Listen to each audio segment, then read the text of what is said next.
Hi guys, hope you're all keeping well.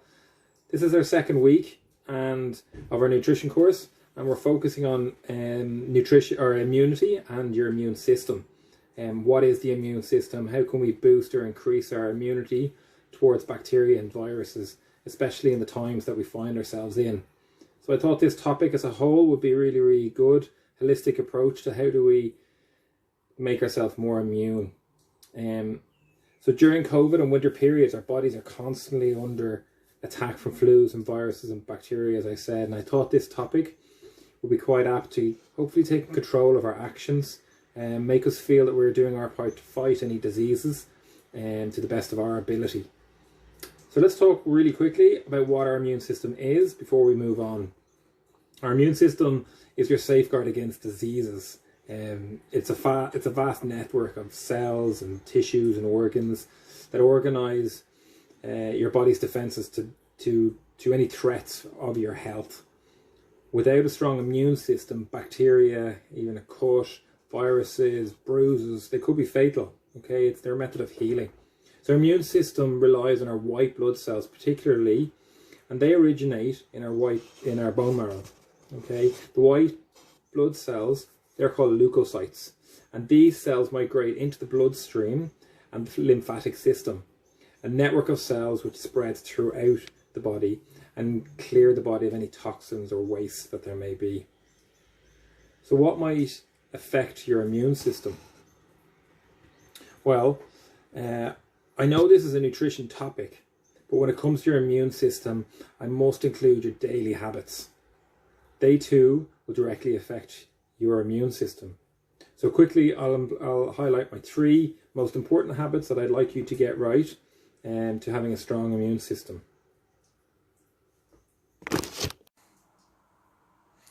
Sleep. First habit that I want you to get right. So deep sleep, or REM, produces something called cytokines. Well, cytokines are responsible for fighting bacteria and viruses, and additionally, white blood cells are also produced during deep sleep. And if you don't get enough deep sleep, you reduce the number of these white cells that are produced. A study by the Journal of Sleep in 2017 split a group of twins into 2 groups. One group got 7 to 9 hours sleep, and the other group only got 4 to 6 hours sleep. They then took blood samples from each group, and they found that the group with 4 to 6 hours sleep had a depressed immune system, and they produced less white blood cells. So let's look at a real life situation for you guys. Well, if you have school at 9 o'clock in the morning, you should be awake at 8 o'clock in the morning for breakfast and getting yourself ready for school. And according to the American Sleep Association and the National Sleep Foundation, both agree that teenagers should get between 9 and 10 hours sleep per night. Therefore, you need to be in bed at 9 to 10 hours. Number 2, excessive sugar intake.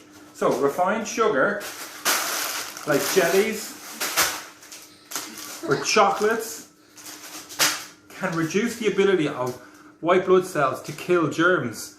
Traditionally, it stops vitamin C from entering into the white blood cells, which can reduce your immune system. A suppressed immune system can last many hours after refined sugar has been eaten.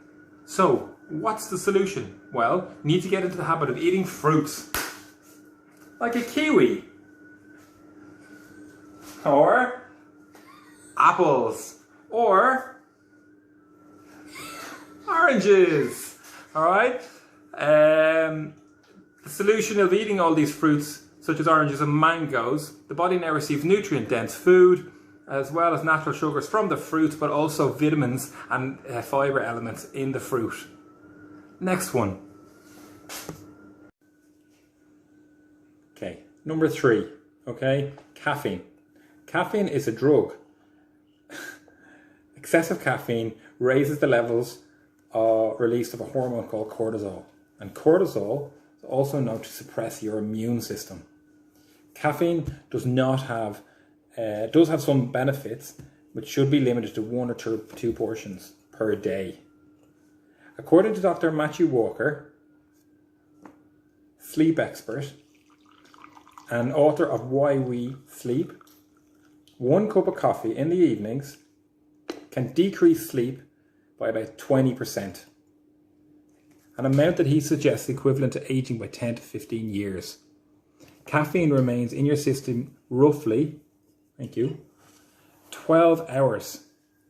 So if you have a coffee at 10, 11, 12 o'clock, it's still going to be in your system 12 hours later. So it's really important that maybe we take into consideration that you stop drinking coffee or caffeinated drinks at around midday.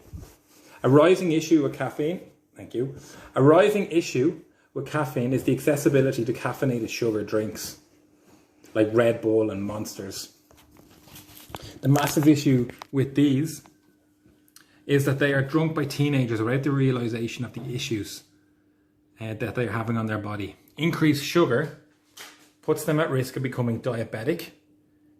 Caffeine levels in these drinks can be as much as 10 times coffees, which can lead to the potential of leading to obesity, disrupting your healthy metabolism, and also will stop sleep patterns from happening because you can't get into that deep sleep because the caffeine keeps you awake. And the knock-on effect is that you can have increased anxiety and stress from not getting into that deep sleep. And being constantly in a stressed and anxious state of mind has the potential to lead to depression. So quite a serious matter. Right, let's move on to the next thing. What foods boost your immune system? Cool, so let's switch to foods and drinks that will boost your immune system, okay?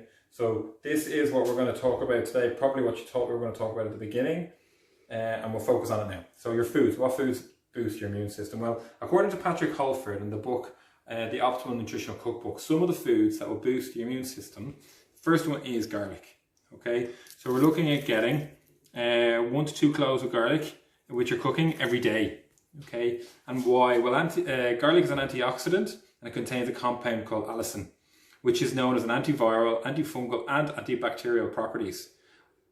Okay, so it's really, really good. Make sure you get that into your food. The second thing I'd like you to focus on is maybe some sort of a probiotic or a fermented food. And the purpose of this is to develop probiotics in your stomach. So your body contains about 1.5 kgs of bacteria. It's quite a lot. And most of these are found in the digestive tract and also forms a vital element in your immune defense.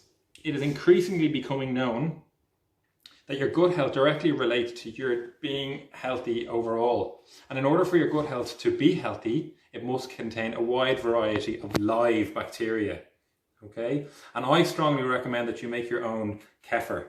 Okay, so this is kefir, okay? It's a grain type substance, not the most pleasing to the eye, and you add milk to it, okay? And then when you sieve it through, if we add a good bit, add a good bit too.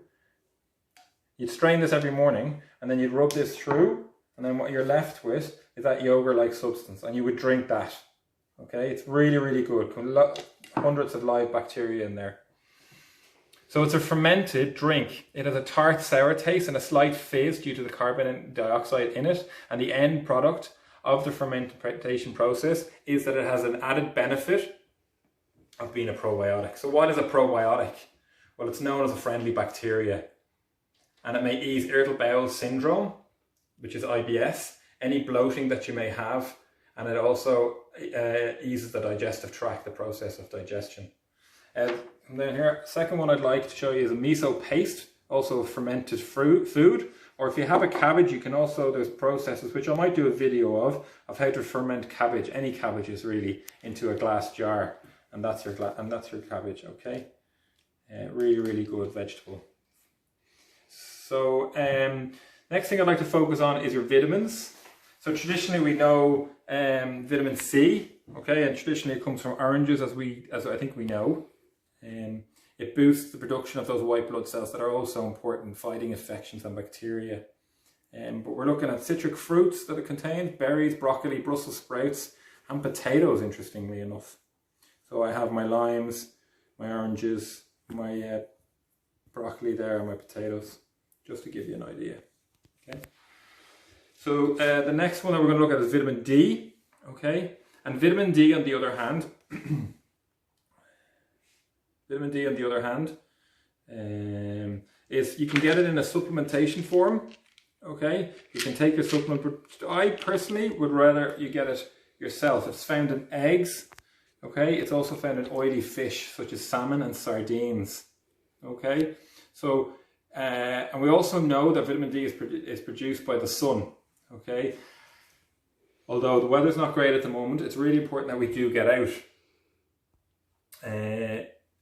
Vitamin D identifies any infections or threats within the body or the skin, then triggers the immune response and boosts our defense. Additionally, it helps regulate the amount of calcium and phosphate within the body, and these substances are needed to keep your bone and your teeth healthy. Okay, next one, we'll move on. Such as number 4 is our carotenoids, okay, known as colour of the rainbow. And this might be a new one to you guys, but carotenoids are pigments in the plant. So what makes it orange, what makes it green, what makes it red, what makes it orangey yellow, okay? Carotenoids act as a type of antioxidants for humans, boosting killer cells which fight bacteria. There are more than 600 different types of carotenoids, and also lots of vegetables that contain high levels of vitamin C. Carotenoids are fat soluble, meaning they are best absorbed with fat, and cooking and chopping carotenoids rich foods increases the strength of the nutrient when they enter the bloodstream. And last one we're going to talk about is this one here, zinc. Okay, so zinc affects multiple aspects of the immune system, from the barrier to the skin to gene regulation within lymphocyte, those important white blood cells. Zinc is crucial for the development and function of these cells' immunity, and acts as natural killer cells which kill off any natural bad bacteria. It is a trace element and has several important functions, such as it helps develop new cells and enzyme, helps to process carbohydrates, fats, proteins in food, and it helps with the healing of wounds. Zinc is found widely in the environment, and good sources include red meat, any shellfish, milk, dairy foods such as cheeses, breads, cereal production such as wheat, also high levels of fibre in that. Last thing I'd like you to do is to recap on last week's, and that's to focus on getting your water in and get exercise in. Exercise is hugely beneficial for your immune system.